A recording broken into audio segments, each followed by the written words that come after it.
ബാബു, നമ്മൾ 2-3 വർഷമായി ചർച്ച ചെയ്യുന്ന PFI നിരോധനത്തിന് ശേഷം ഒരുപാട് ചർച്ചകൾക്ക് നമ്മൾ ഒരുമിച്ച് ഇരുന്നിട്ടുണ്ട്. പക്ഷേ ഈ പുറത്തു വരുന്ന കാര്യങ്ങളൊന്നും, അവരുടെ സംവിധാനങ്ങൾ, അവരുടെ ലക്ഷ്യങ്ങൾ എത്ര കൃത്യതയോടെയാണ് അവർ ആസൂത്രണം ചെയ്തത് എന്നുള്ളതും, അതെങ്ങനെയാണ് നടപ്പിലാക്കാൻ ശ്രമിച്ചത് എന്നുള്ളതും, എത്രത്തോളം ആ വിഷയങ്ങൾ വിജയിച്ചിട്ടുണ്ട് എന്നുള്ളതും ഒക്കെ വളരെ വ്യക്തമാവുകയാണ്.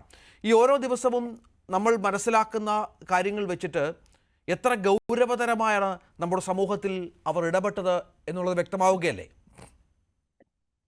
തീർച്ചയായിട്ടും. കാരണം അത് ഇപ്പോ PFIയുടെ ഫോർമേഷന് ശേഷമല്ല, ഇത് അതിനു മുമ്പ് തന്നെ NDFI എന്ന് പറയുന്ന ഒരു സംവിധാനം ഉണ്ടായപ്പോൾ തന്നെ അവര് ഇതേമാതിരിയുള്ള പ്രവർത്തനം ആസൂത്രണം ചെയ്തിട്ടുണ്ട്. അവരെ സംബന്ധിച്ചിടത്തോളം അവർക്കന്ന് 5 വിങ്ങായിട്ടാണ് അവർ പ്രവർത്തിച്ചിരുന്നത്.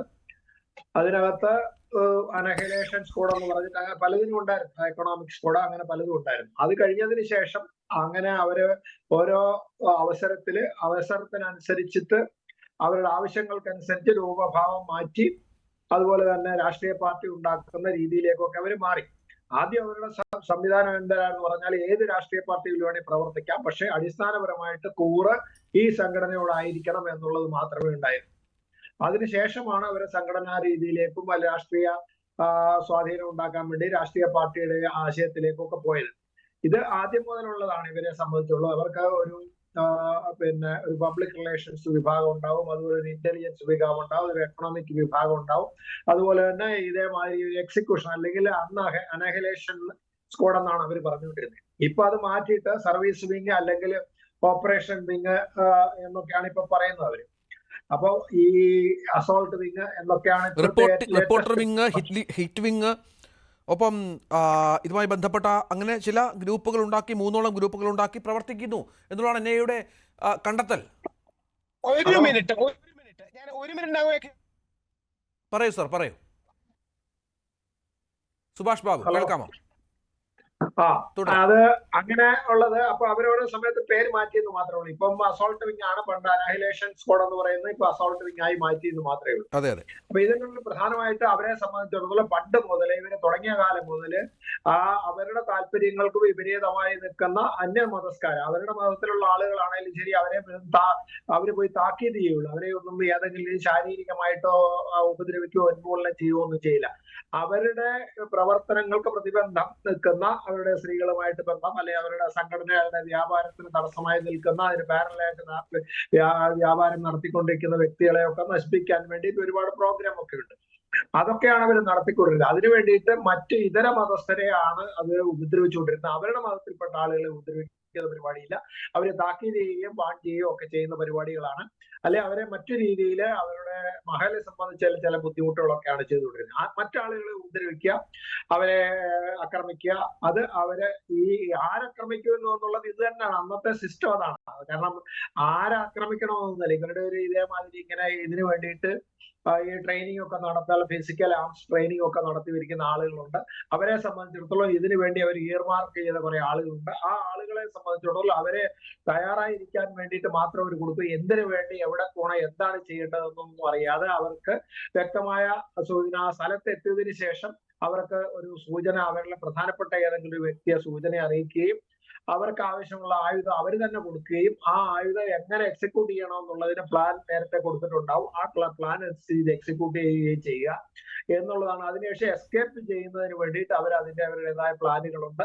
ബാക്കിയുള്ള എല്ലാ സംവിധാനങ്ങളും, ലീഗലായിട്ടുള്ള അസിസ്റ്റൻസ് എല്ലാം. നമ്മൾ അന്ന് ഈ 2022 ഈ PFI നിരോധനവുമായി ബന്ധപ്പെട്ട വിഷയം ചർച്ച ചെയ്ത സമയത്ത് ഇതിനെന്താണ് കോൺക്രീറ്റ് പ്രൂഫ്, എന്താണ് ഇത്തരം ഒരു അന്വേഷണ ഏജൻസിയുടെ കണ്ടെത്തൽ, അല്ലെങ്കിൽ അന്വേഷണ ഏജൻസിയുടെ അല്ലെങ്കിൽ ചില താല്പര്യങ്ങൾ വെച്ചുള്ള കണ്ടെത്തൽ എന്നതിനപ്പുറം ഇതിനെന്താണ് കോൺക്രീറ്റ് പ്രൂഫ് എന്നുള്ള ചോദ്യം പലപ്പോഴും ഉയർന്ന പശ്ചാത്തലമുണ്ടായിരുന്നു. ഇപ്പോൾ കോടതിയിൽ കൊടുത്തിരിക്കുന്ന റിപ്പോർട്ടിൽ അതിൻ്റെ ചില പേജുകളിലൊക്കെ വരുന്ന വിഷയങ്ങളിൽ അത് കോടതി വ്യക്തമായ തീരുമാനം എടുത്തിരിക്കുകയാണ്. ഗൗരവതരമാണെന്ന് നിരീക്ഷണം കോടതിക്ക് ഉണ്ടുതാനും, അത് ചില സ്വാധീനങ്ങളുടെ പുറത്താണ് എന്നും ഒക്കെ ആരോപിച്ച് വന്നവരെ ഒന്നും ഇപ്പോൾ കാണുന്നില്ല. അവരാരും പ്രതികരിക്കാനോ ചർച്ചകൾ ഇരിക്കാനോ ഒന്നും തയ്യാറാകുന്നില്ല. അത് വളരെ പ്രധാനപ്പെട്ടതാണല്ലോ. അപ്പോൾ അവർക്ക് മനസ്സിലായി, കൃത്യമായ തെളിവുകൾ അന്വേഷണ ഏജൻസിക്ക് പക്കൽ ലഭിച്ചിട്ടുണ്ട്, അതനുസരിച്ചുള്ള നീക്കങ്ങളാണ് നടക്കുന്നത്. ഇനിയും നടപടികൾ ഉണ്ടാകും. ഇനി വളരെ പെട്ടെന്ന് ഈ സംഘടനകൾ വീണ്ടും പൊങ്ങി വരിക എന്ന് പറയുന്നത് അത്ര എളുപ്പമല്ല എന്നുള്ളൊരു മനസ്സിലാക്കലും കൂടി സംഭവിച്ചിട്ടുണ്ടോ? ഇതിൽ ആദ്യം മുതൽ തന്നെ ഇവരെ ഒന്നും ഫലപ്രദമായിട്ട് ചോദ്യം ചെയ്യുകയോ നടപടികൾക്ക് വിധേയമാക്കുകയോ ചെയ്യാനുള്ള വൈമനസ്യം ഭരണ സംവിധാനങ്ങൾക്കും പോലീസ് വിഭാഗത്തിനും ഉണ്ടായതിന്റെ അടിസ്ഥാനത്തിലാണുള്ളത്.